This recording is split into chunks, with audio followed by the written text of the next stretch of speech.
아멘. 저를 따라해 보시죠. 내가 이 땅에 살아갈 이유. 한 번 더 선포할게요. 내가 이 땅에 살아갈 이유. 오늘 본문에서 사도 바울이요, 은사를 어떻게 사용할 것인가, 은사를 어떻게 활용할 것인가, 여기에 대해서 말씀을 다루고 있습니다.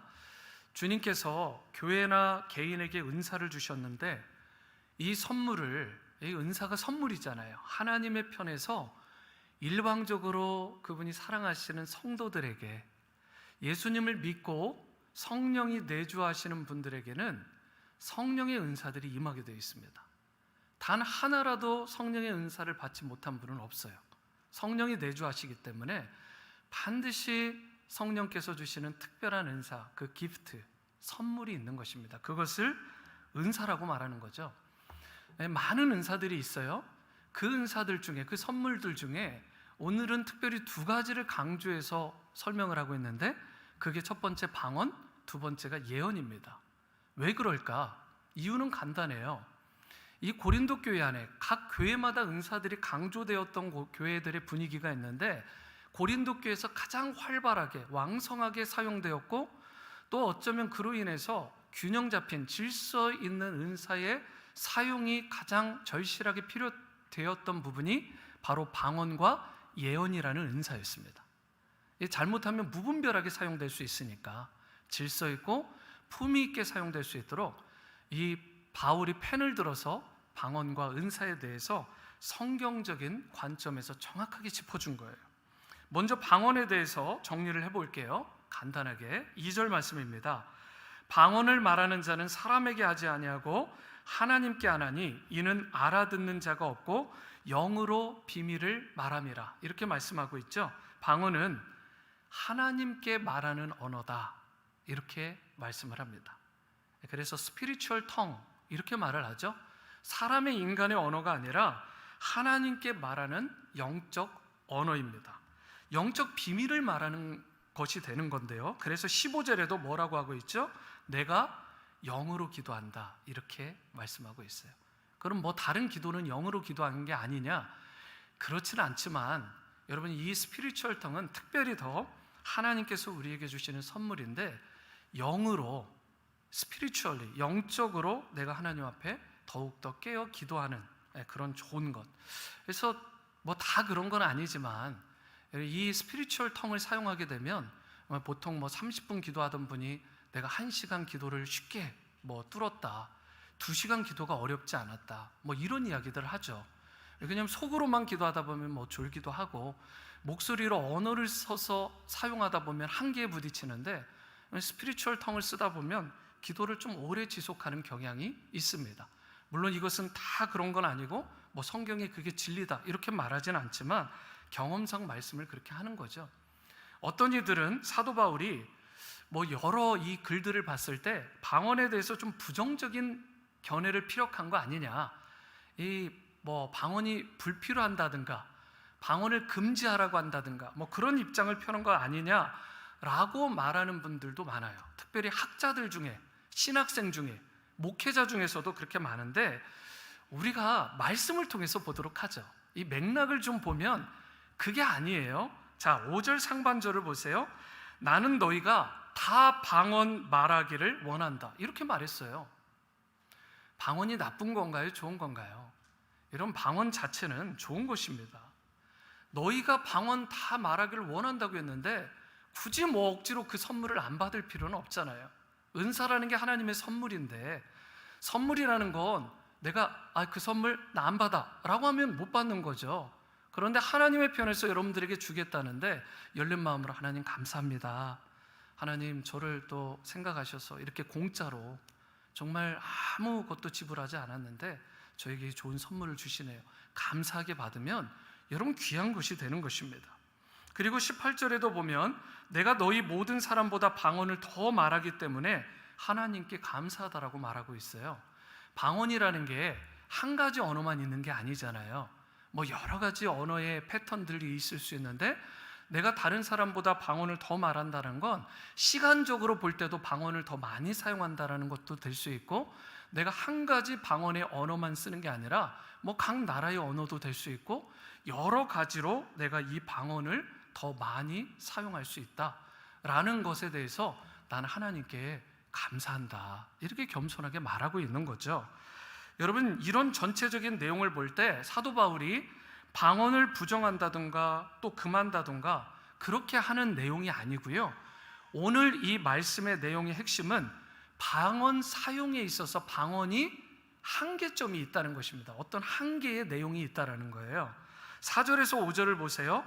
방언을 말하는 자는 자기의 덕을 세우고 예언하는 자는 교회의 덕을 세우나니 나는 너희가 다 방언 말하기를 원하나 특별히 예언하기를 원하노라.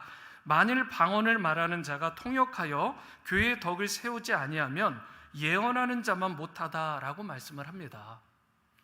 방언은 개인을 유익하게 하는 기능이 있다라고 분명하게 말씀하고 있어요. 그래서 방언을 사용하시고 그것을 계속해서 샤프하게 만들어 가시는 분들을 보면, 풍성하게 하는 분들을 보면 기도 생활도 좀 풍성해지는 경향이 있죠. 여러분, 이러한 방언 자체는 개인에게 큰 유익이 돼요. 그러면서 방언의 더 큰 유익, 교회 공동체의 유익이 되도록 하기 위해서 방언에는 사실 반드시 통역이 따라야 된다, 이런 이야기를 하고 있어요. 개인을 위해서는 상관이 없지만 만약 공적인 자리, 공예배 중에 방언을 하길 원한다면, 이 고린도 교회에서는 그런 일이 있었던 거죠. 방언을 막 예배 중에도 하고 그랬던 거예요. 그러려면 반드시 방언 통역의 은사를 받은 사람과 함께 그것이 통역으로 나눠져야 그것이 이제 능력껏 그리고 교회의 덕을 세우게 되는데, 통역이 없게 되면 절제하라는 것입니다. 그래서 방언은 분명 귀한 은사고 좋은 것이지만 공적인 예배에서는 질서 있게 또는 절제해서 사용되어야 된다라고 분명하게 말씀하고 있는 거죠. 이어서 예언에 대해서는 뭐라고 말씀합니까? 사모해라.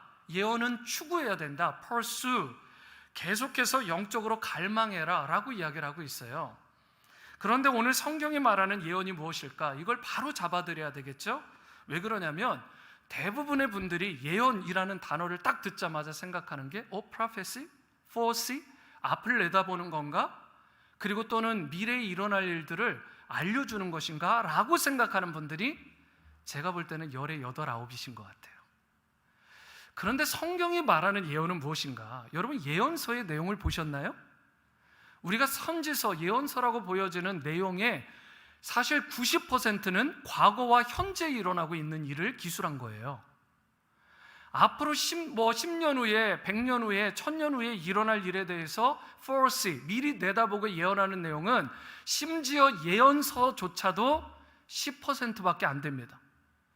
이거는 많은 신학자들이 다 연구를 통해서 밝혀낸 거예요. 그럼 나머지 90%, 아니 그 10%의 foresee까지 합쳐서 사실 100%가 뭐냐면 바로 예언이라는 것에는 foresee, 미리 내다본다라는 뜻보다는 proclaim, 선포한다라는 뜻이 훨씬 더 많습니다. 그러니까 예언이라는 말은 곧 말씀의 선포를 의미하는 거예요. 제가 설교자인데 teaching, preaching 이렇게 하고 있잖아요. 하나님의 말씀을 대언하는 역할이 이제 목회자고 프리처인데, 여러분 이것이 뭐냐면 하나님의 말씀을 제가 지금 프로클레임하고 있는 거예요. 여러분들은 못하느냐? 아니요. 모든 분들이 제사장이고 선지자잖아요. 하나님이 왕과 같이 여러분들을 세우셨어요. 성령이 임하셨고 구원받은 자들이기 때문에. 그러면 여러분들이 받은 은혜의 말씀을 여러분과 저는 어떻게 될까요? 때를 얻든지 못 얻든지 그 복음의 말씀, 생명의 말씀을 전해야 되는 것입니다. 그게 바로 뭐예요? 예언이라는 거예요. 그리고 성경은 뭐라고 하고 있죠? 그 예언을 사모하라. 하나님의 말씀, 예언의 말씀을 사모하라라고 말씀하고 있는 것입니다. 특별히 신약 성경이 기록되기 전인 주 1세기까지는 성경을 봤을 때 아마도 하나님이 직접 계시를 보여주셨던 것 같아요. 사도 바울이 아라비아 사막에서 하나님의 계시, 그 그리스도의 계시를 봤잖아요. 그래서 1세기 말까지는 일종의 하나님의 직접적인 계시가 더 강력했던 것 같습니다. 그런데 여러분, 가끔 그렇게 말씀하는 분이 있어요. 나는 하나님께 지금도 계시를 직접 받아. 뭐 말씀을 굳이 읽지 않아도, 말씀 성경 공부 이런 거 하지 않아도 나는 막 하나님이 직통으로 계시를 주시는데, 여러분 조심하세요. 그런 분들 굉장히 위험할 수 있습니다. 여러분, 하나님의 말씀을 사이드에 두고 본인이 직접적으로 계시를 받는다라고 하는 것은 굉장히 위험합니다. 하나님의 말씀이 파운데이션이 되고 하나님께 주시는 영감과 깨달음이 있을 수는 있지만, 하나님의 말씀을 무시하고 직통 계시를 받는다? 여러분, 그것은 정말 2단, 3단 갈 위험이 굉장히 큰 거예요. 그래서 그런 분들에게 혹하거나 끌려가지 마세요. 가장 강력한 예언은 하나님의 말씀인 거예요. 하나님의 말씀을 사이드에 두고 여러분 자꾸 다른 것을 목말라 하거나 거기에 귀 기울이지 마시라는 것입니다. 성경이 완성된 후에는 사실 이미 성경 자체가 revealed prophecy, 바로 이미 계시된 하나님의 예언이에요. 요한계시록이 뭐죠? revelation, 그게 동사로 reveal이잖아요. 다 드러낸다라는 뜻인데, 여러분 미래의 일, 현재의 일, 과거의 일을 성경에서 이미 다 계시해 보여주신 거예요. 그런데 그 하나님의 말씀을 우리가 무시하고 다른 것을 우리가 받았다, 계시를 받았다, 이게 아니라는 거죠. 우리 길 이름이 몰몬 트랙이잖아요. 그리고 이 조셉 스미스가 하는 얘기가, 내가 하나님이 어느 날 계시를 줘가지고 막 써내려갔다는 거예요. 그래서 제3의 성경이 써졌다는 거죠. 올드 테스트먼트, 뉴 테스트먼트, 그 다음에 몰몬이라는 책이 써졌다는 거예요. 여러분 쉽게 판단하세요. 이단인가요? 아닌가요? 이단이에요. 여러분 그렇게 받는 것이 아닙니다. 하나님의 성경은 요한계시록에서 이미 끝났어요. 이 이미 계시된 이 말씀 외에 다른 것, 통일교에서, JMS에서, 여호와의 증인에서 엉뚱한 것들 몰몬에서 붙이면 여러분 그게 이단인 거예요. 하나님의 말씀, 계시된 이 말씀, 창세기부터 요한계시록까지 66권 외에 더하거나 빼게 되면 그건 심각한 문제가 있는 것입니다.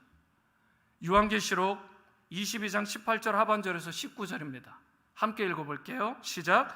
만일 누구든지 이것들 외에 더하면 하나님이 이 두루마리에 기록된 재앙들을 그에게 더하실 것이요, 만일 누구든지 이 두루마리의 예언의 말씀에 제하여 버리면 하나님이 이 두루마리에 기록된 생명나무와 및 거룩한 성의 참여함을 제하여 버리시리라.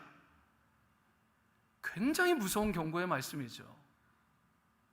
여러분 하나님의 말씀에서 가감하고 빼버리는 것도 심각한 문제지만, 감히 하나님의 말씀에다가 무언가를 더하는 것도 뭐라고 말씀하고 있어요? 이 두루마리에 기록된 모든 재앙들을 그들에게 내릴 것이라는 거예요. 통일교, 몰몬교, 여호와의 증인, 여러분 모든 이단들, 심판의 불, 그 재앙의 불, 저주의 불이 그들에게 임하게 되는 것입니다. 여러분 얼마나 심각한 거예요. 감히 하나님의 말씀에다가 내가 받았다고 막 이단 교주들이 돼가지고 막 써내려가면서 이거 읽으라고. 여러분 그래서 몰몬교는 구약과 신약을 거의 등한시합니다. 잘 읽질 않아요. 여러분 이슬람도 마찬가지죠. 꾸란이 구약 성경보다 위잖아요. 신약은 무시해버리고, 결국은 하나님의 말씀 외에 구약과 신약, 창세기부터 요한계시록까지 66권 외에다가 무언가를 더하거나 빼면 그것은 이단이에요. 여러분 심각한 것입니다. 오늘날 성경 말씀을 대할 때 우리가 문제가 뭐냐면, 하나님의 말씀에 대한 갈증과 열망과 열심은 없이, 만약에 누군가가 계시하고 포어시 자꾸 앞을 내다본다고 하니까 그 사람만 쫓아다니고 그 사람만 추종한다면 여러분 결국 우리의 신앙은 병들 수밖에 없고, 그 더하거나 빼진 말씀으로 인해서 심각한 하나님의 심판을 받을 수밖에 없어요. 우리가 왜 그렇게 박 목사님이 맨날 우리 들들 볶으면서 새가족반 하라고, 1:1 양육하고 큐티반 하고 뭐 제자반하고 구파, 신파, 뭐 십계명반. 여러분 지난 몇 년 동안 정말 쉼없이 열심히 달려왔어요. 그런데 이게 끝인가요? 아니죠. 예수님 닮기를, 예수님 보기를, 예수님께 영광 돌리기를 원한다면 여러분 말씀의 탱크, 이게 무슨 말이냐면 여러분 자동차 보면 연료통이 있잖아요. 어떤 분들 보면 습관적으로 노란불이 나올 때 겨우 가스를 넣는 분이 있어요. 미리미리 안 넣어요.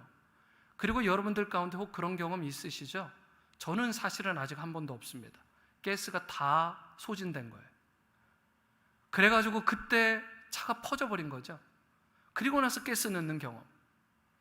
그런데 신앙생활할 때도 똑같이 하는 분들이 계세요. 하나님의 말씀으로 성령으로 충만해지지 않고 그 필링, 리필되지 않고 그냥 적당한 선, 아예 막 옐로우가 깜빡깜빡할 때까지도 I'm okay, 나 괜찮아, 막 이런 분들이 계세요. 습관적으로. 여러분 건강한 신앙생활을 하는 것일까요? 특별히 팬데믹 가운데 이 신호가, 이 위험 신호가 대부분의 미국 교회, 한국 교회, 전 세계 성도들에게 그대로 미치고 있어요. 이 정도면 괜찮다는 거죠. 와, 편하다. 뭐 말씀 성경 공부 뭐 모여서 굳이 하나? 뭐 예배도 뭐 그냥 뭐 현장 갈 필요도 없고 봉사 안 하니까 너무 편하다는 거예요. 여러분 그게 건강한 마음이 아닙니다. 하나님께서 여러분들에게 주신 마음이 아니에요. 하나님은 우리에게 패션을 주시죠. 말씀에 대한 갈증, 여러분 기도에 대한 갈망, 찬양을 통해서 하나님께 영광 돌리고자 하는, 그래서 10년 전, 20년 전에 성경 공부한 거 소용없어요. 다 엠프티입니다. 이미 작년에, 지난 학기에 소용없어요. 오늘의 흡족한 은혜, 이번 학기에 흡족한 은혜를 받으셔야 돼요.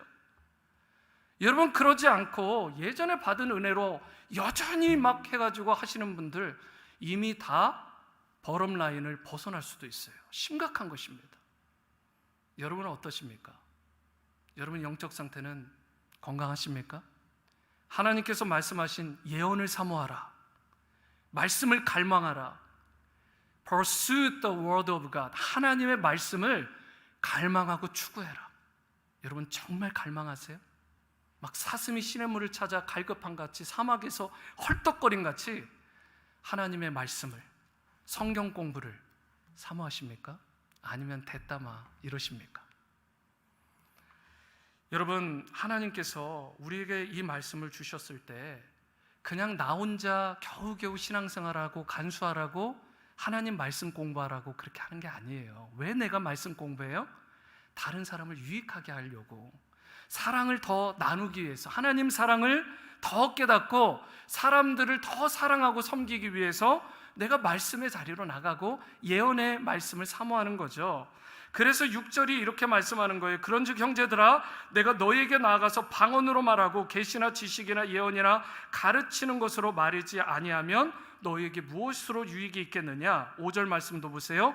나는 너희가 다 방언 말하기를 원하지만 특별히 예언하기를, 말씀 선포하고 말씀 사모하기를 원한다. 말씀에 갈망이 있어야 성도입니다.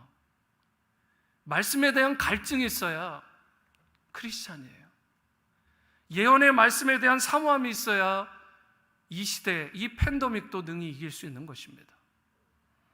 여러분이 방언 말하는 것도 귀하지만 특별히 개인적인 차원을 넘어서 공동체에 유익을 주고 다른 사람에게 선한 영향력을 끼치기를 원하신다면 개인의 영성을 넘어, 방언을 넘어서 바로 예언, 곧 하나님의 말씀을 여러분들이 가까이 할 수 있게 되기를 바랍니다.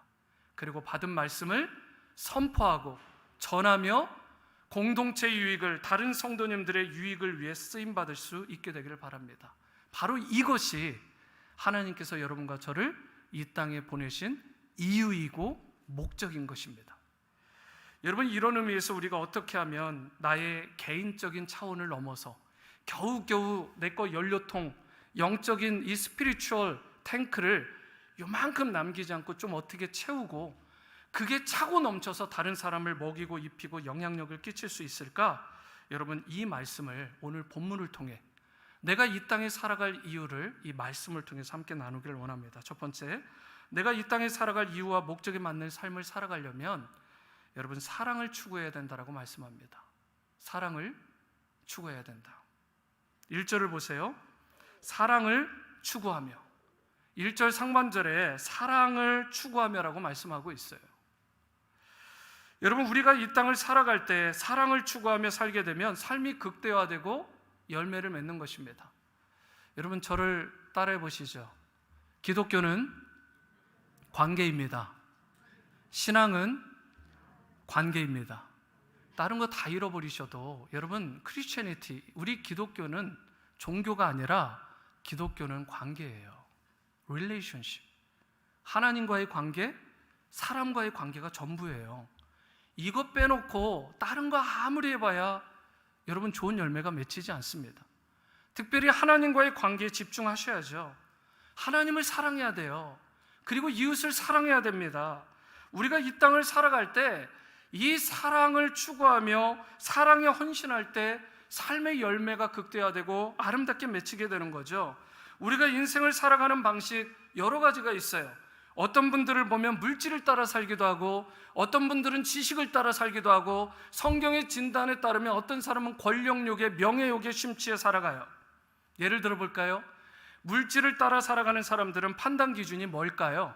다 돈입니다. 사람들을 가치를 판단할 때도 저 사람 성공했다 안 했다 무엇으로 판단하냐? 돈의 많고 적음으로 판단해요.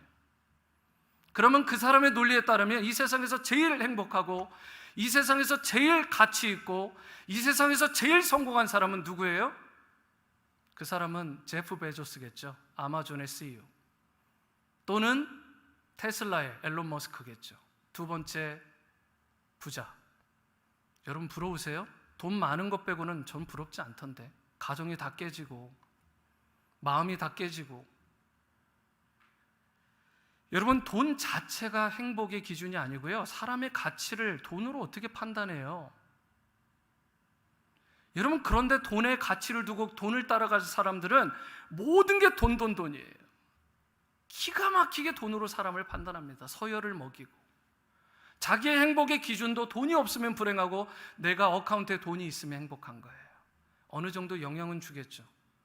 하지만 여러분, 그게 전부가 아니에요. 돈의 많고 적음의 행복의 기준이 아니라, 내 가치의 기준이 아니라, 돈을 어떻게 내가 사용하고 어떻게 그 은사를, 돈도 은사입니다. 돈은 축복이 아니라 돈 많이 버는 것도 은사가 있어야 잘 버는 거예요. 근데 그 은사를 통해서 어떻게 흘려보내느냐, 가치 있게 쓰느냐, 그 사람이 행복자가 되는 것이고 그 사람이 가치 있는 사람이죠. 돈의 많고 적음이 여러분 판단 기준이 아니라. 여러분, 지식을 따라 살아가는 사람은 어떨까요? 사람을 딱 판단할 때 지식을 따라서, 말 그대로 이 사람이 얼마만큼 배웠나, 얼마만큼 알고 있나, 그것으로 서열을 쫙 먹입니다. 위에서 아래까지. 쉽게 얘기하면 학벌이죠. 딱 사람을 보니까 스펙을 보고 어디 학교 출신이다, 또는 책은 얼마만큼 읽었나, 뭐 공대 쪽으로 보면 뭐 공식은 어느 정도, 뭐 역학은 어느 정도 했고, 뭐 수준이 어느 정도 되고, 뭐 음악을 했으면 이 정도 서열로 막 이렇게 먹이고, 학벌 가지고 사람을 판단하는 거예요. 한국 사람들이 특별히 이거 심하잖아요. 여러분 인정하시죠? 근데 다른 나라도 마찬가지입니다. 뭐 중국이나 베트남도 뭐 못지 않더라고요. 교육열을, 뭐 말은 교육열인데 사실은 다른 사람한테 비춰봤을 때 내 자식 부끄럽지 않으려고. 근데 그게 내가 부끄럽지 않으려고 하는 거죠. 어느 대학 나왔다, 어느 직장 나왔다, 이러면 막 어깨 힘들어가잖아요. 아니면 쪼그라들고. 지식을 따라 살아가는 삶, 학벌을 따라가는 사람의 전형적인 모습입니다. 나의 가치, 내 자녀의 가치, 성도의 가치가 학벌로 서열을 먹이는 거예요. 아니면 다행인데요, 많은 분들이 그래요. 여러분, 그런데 고린도전서 8장 1절 하반절에서 2절을 보세요. 뭐라고 말씀합니까? 지식은 교만하게 하며 사랑은 덕을 세운다. 여러분, 지식이 핵심이 아닙니다. 사랑이 핵심이에요. 만일 누구든지 무엇을 아는 것으로, 지식이 있는 줄로 생각하거든 아직도 마땅히 너 알 거 모른다라고 생각해라. 그렇게 말해요.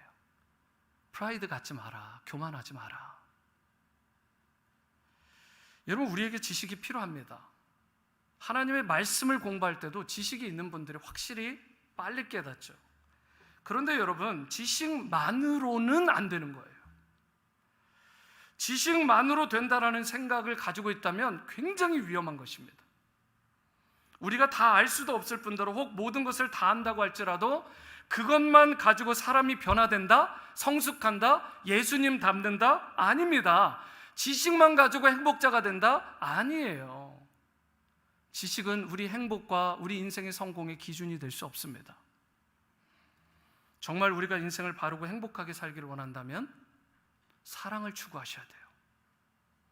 하나님을 사랑하시고 이웃을 사랑하시고 특별히 가난하고 소외되고 환난 가운데 있는 환우분들이나 성도님들을 돌아보시고 이웃을 돌아보셔야 됩니다. 사랑을 추구할 때 여러분, 그 사람의 가치가 주님 안에서 아름답게 높아지는 것이고, 그것이 바로 주님께서 여러분과 저를 이 땅에 보내신 이유인 것입니다. 두 번째, 내가 이 땅에 살아갈 이유와 목적에 맞는 삶을 살려면 신령한 것을 사모해야 된다는 것입니다. 신령한 것, 영적인 것을 사모해라. 1절 말씀 다시 보세요. 사랑을 추구하며 신령한 것들을 사모하되 특별히 예언을 하려고 하라. 성경은 우리가 세상적인 것, 그것 좀 너무 추구하지 말고, 그 열심을 내는 거 참 가치 있고 소중하지만 너무 세상적인 것들만 추구하지 말고 좀 영적인 것, 신령인 것들 좀 사모하면서 살라는 것입니다. 네이버, 다음, 구글 검색 좀 그만하고 유튜브 그만 좀 보고 좀 신령한 거, 영적인 거, 기도와 말씀의 자리, 찬양하고 예배하는 자리, 하나님을 더 알아가고 더 아름다운 관계를 맺는 것에 좀 열심을 내볼 수 없겠냐는 것입니다. 여러분들이 쓰시는 지금 소셜미디어에 쓰는 시간들이 얼마나 될 것 같으세요? 나이에 상관이 없더라고요. 요즘에는 연세가 많은 분들이나 적은 분들이나 막 2시간이고 4시간이고 좋아요. 그런데 큐티는 하지 않아요. 기도는 30분도 잘하지 않아요. 성경통도 잘하지 않으시더라고요. 그러면서 하는 말씀, 시간이 없대. 여러분, 4시간씩 5시간씩 SNS 할 시간은 있는데 세상적인 것들에는 귀를 기울이는데 영적인 것, 신령한 것은 사모하지 않아요. 스피리추얼 탱크가 바닥을 이미 쳐버린 거예요. 갈망이 없는 거죠.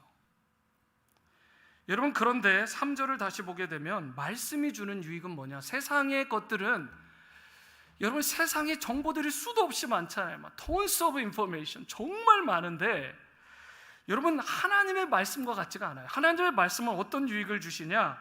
그러나 예언하는 자는, 말씀을 선포하는 자, 말씀을 사모하는 자는 사람에게 말하여 덕을 세우고요, 말씀을 통해 권면하고요, 말씀을 통해 권면하고 위로하는 자예요.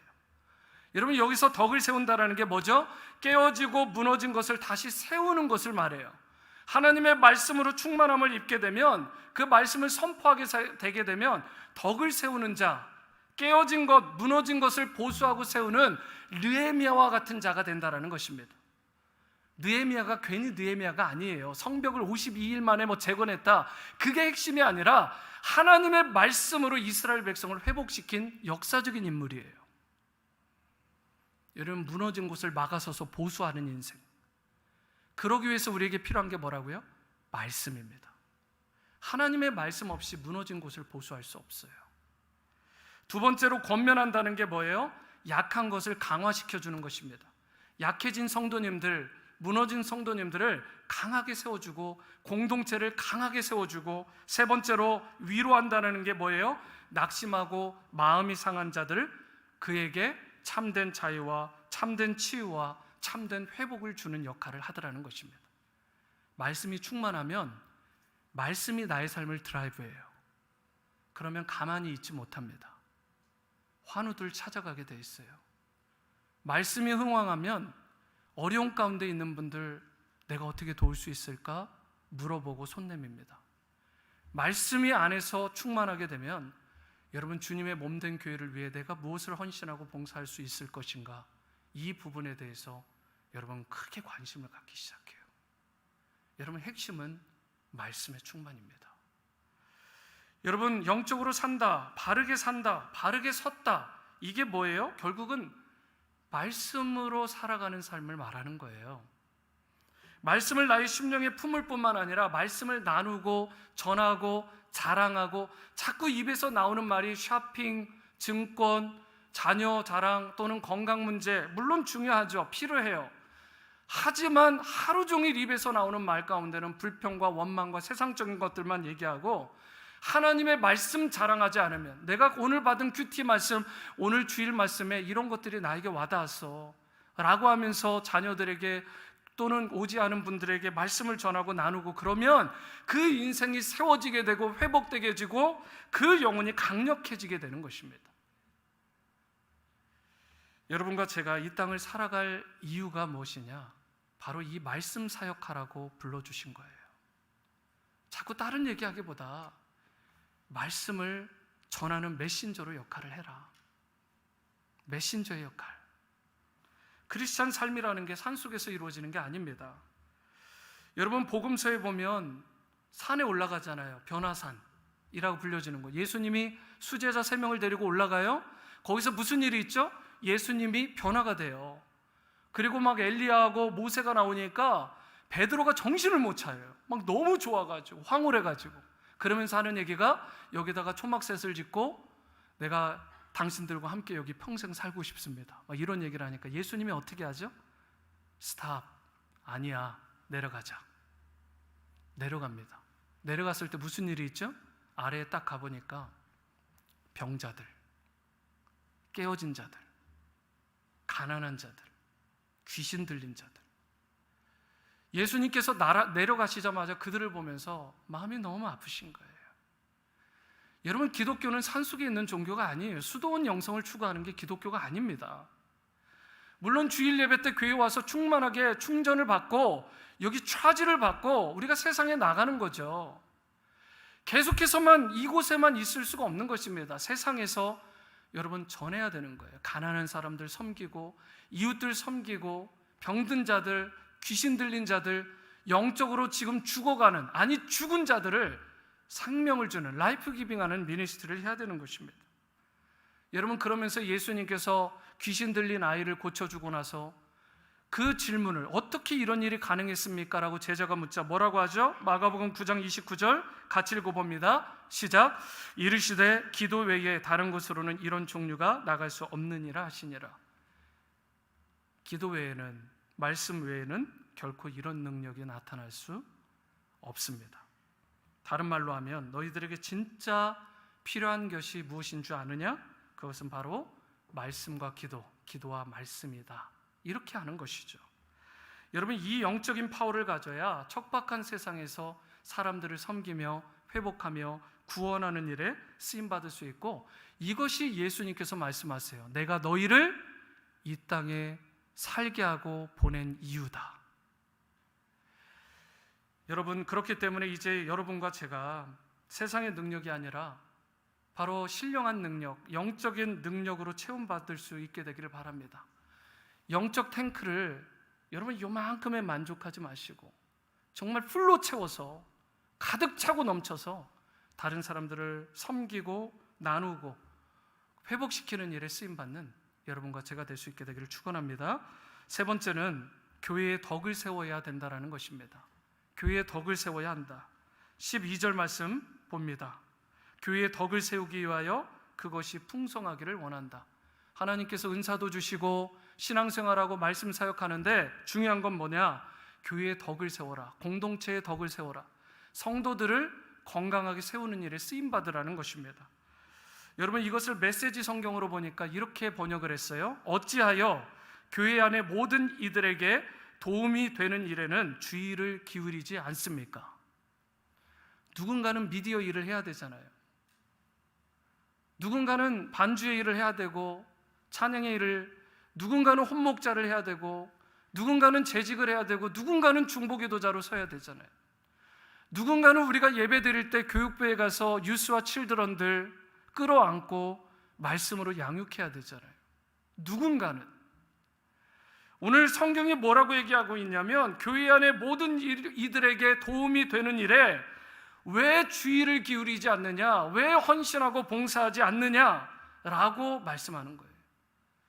혹시라도 여러분들 가운데 단 한 가지라도 봉사하지 않는다면, 중보기도라도 여러분 귀한 사역인데 그 기도 사역을 통해서 교회를 세우고 성도를 세우는 일을 하지 않고 계시다면 오늘이라도 당장 여러분들의 삶의 현장에서 시작하시기를 바랍니다.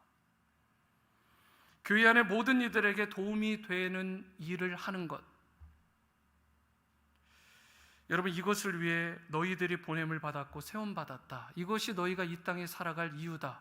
이게 끝나면 어떻게 될까요? 우리의 호흡을 끊으시는 것입니다. 할 사명 다 끝났으니까. 근데 사명자는 죽지 않아요. 그 사명 다 할 때까지.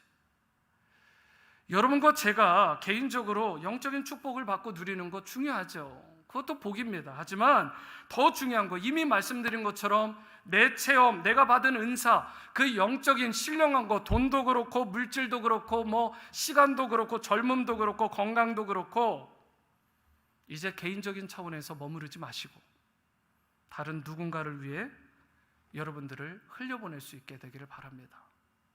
우리가 개인적인 축복만 바라는 그 프레임을 깨트려버리고 그리스도의 몸된 교회와 성도, 나아가 주님의 나라를 위해 저와 여러분들이 마음껏 쓰임받고 주님의 기쁨이 되는 인생을 살아가야 될 줄 믿습니다. 마지막 말씀 이 예화로 오늘의 말씀을 마무리하려고 합니다. 세계의 모든 학생들이 가고 싶은 대학을 뽑으라면 평균적으로 가장 많은 사람들이 갈망하고, 부모님들도 그럴 거예요. 하버드죠. 뭐 거의 하버드는 여러분 매년 실시하는 대학 조사에서 변함없이 1, 2등을 차지합니다. 하버드는 사실 1600년대에 미국에서 기독교 목사를 배출하기 위해서 세워진 학교였어요. 하버드라는 이름도 사실은 청교도 신앙인이죠. 존 하버드의 그 라스트 네임을 따서 만든 게 하버드입니다. 목사 학교예요. 사실은 신학교. 하버드 대학은 졸업생과 재직 교수 중에 노벨상 수상자가 몇 명인가 봤더니 현재까지 157명입니다. 한국에는 나라 전체로 봐도 평화상 1명인데 여러분, 노벨상 수상자만 157명이에요. 한 대학이. 거기다 미국을 대표하는 이 대통령 몇 명이 배출된 것 같으세요? 수많은 CEO, 뭐 교육가, 예술가 이런 사람 빼고요, 대통령만 7명입니다. 정말 많죠. 그래서 여러분, 하버드에서 결정하고 뭔가 이렇게 이슈가 되면 전 세계에 막 그 시선을 받아요. 그 중에 최근에 시선을 받았던 게 있는데, 그게 뭐냐면 그 학교에 세워졌던 교목, 다른 얘기를 하면 에듀케이션 패스터라고 하는 교육 목사에 대한 스토리입니다. 이 사람의 이름이 앱스타인이라는 인물인데 왜 이슈가 됐냐면, 이 사람이 이름은 패스터인데, 직책은 패스터인데 무신론자예요. 예수님을 믿지 않아요. 심지어 어떤 책을 썼냐면 이런 책을 썼어요. Good without God, 하나님 없는 선. 이게 무엇을 의미해요? 하나님 없이도 얼마든지 우리는 선할 수 있다. 좋은 일, 선한 일 할 수 있다. 여러분, 이 무신론자가 학생들에게 어떻게 가르쳤냐면, 우리가 서로에게 답이기 때문에 인간이 해결책을 얻기 위해서 하나님을 결코 의지해서는 안 돼, 이렇게 말한 사람이에요. 지금도 말하고 있는 사람이고. 근데 하버드의 교목이 됐어요. 앱스타인은 자기를 뭐라고 부르냐면, 나는 휴머니스트 목사다, 이렇게 불러요. 저는 이런 호칭이 있는지도 몰랐어요. 휴머니스트 목사? 뭐 인본주의 목사? 또는 인간미가 넘치는 목사인가요? 어찌되었든 목사면 목사지 왜 휴머니스트 목사라고 하는지 모르겠지만, 이 사람이 2005년부터 학생들에게 계속해서 강조한 게 하나님이 아니다, 서로에게 집중하고 서로가 답이 되도록 노력해라. 그래서 철저히 신본주의가 아니라 인본주의를 표방한, 패스터라고 부르고도 싶지 않지만 어쨌든 그런 교목이에요. 청교도 신앙으로 좋은 목회자를 배출하기 위해서 시작된 학교입니다. 불과 400년 이제 남짓됐는데 어느새 다른 종교를 쉽게 그냥 흡수하는 정도가 아니라 아예 동화가 돼버렸고, 하나님을 대적하고 무시하는 그런 사람을 이 교육, 특별히 종교적인 것을 교육하는 가장 수장의 자리에다 놨어요. 카리스마라는 이 기독교 이 언론이 이 사실에 대해서 뭐라고 앱스타인에 대해서, 이 사건에 대해서 말했냐, 이렇게 말했어요. 하버드는 기독교적 토대에서 비록 시작되었지만 서서히 하나님의 말씀에 대한 권위가 세속적 관점에 의해 약화되었다. 하나님 말씀에 대한 권위의 약화, 그리고 하나님에 대한 그것이 권위의 불인정. 여러분, 과연 이것이 한 학교, 하버드만의 문제일까요? 저는 아니라고 봐요.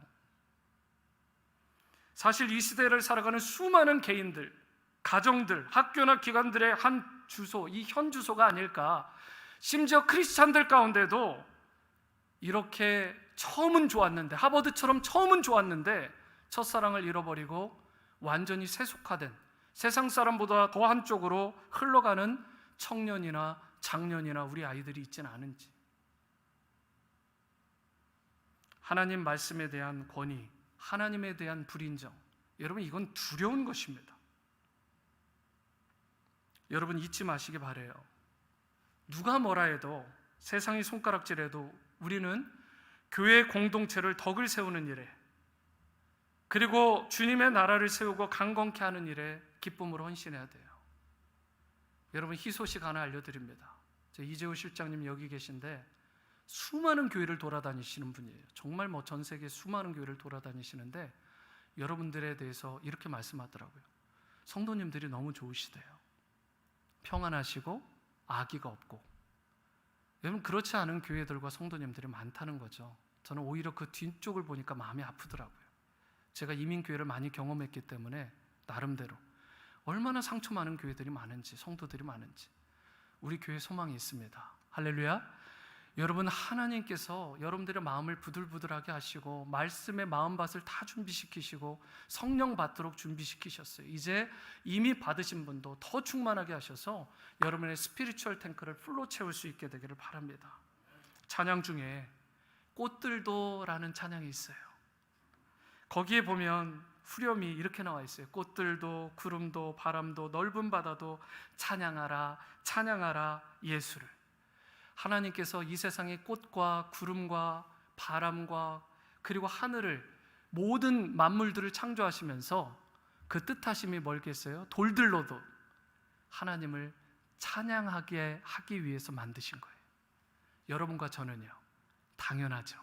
하나님을 찬양하게 하기 위해서, 하나님께 영광 돌리게 하기 위해서 이 땅에 저와 여러분들을 보내시고 살아가게 하시는 줄 믿으시기 바랍니다. 여러분, 꽃들도 구름도 바람도 넓은 바다도 찬양하고 하지만 하나님의 형상으로 지음받은 여러분과 제가 찬양할 수 있게 되기를 바라고, 이제 최고의 시스템, 우리 교회에서 할 수 있는 베스트예요. 여러분, 이것을 다 했으니까 더 중요한 건 더 하나님 앞에 말씀의 자리, 기도의 자리, 예배와 찬양의 자리로 가까이 가시고 하나님의 뜻을 이루는, 그리고 나 하나에서 끝나는 신앙이 아니라 여러분 받은 말씀의 은혜, 성령의 충만함을 흘려보내고 많은 사람을 회복하고 세워주는 귀한 예배자들로 다 쓰임받게 되기를 주님의 이름으로 축원합니다.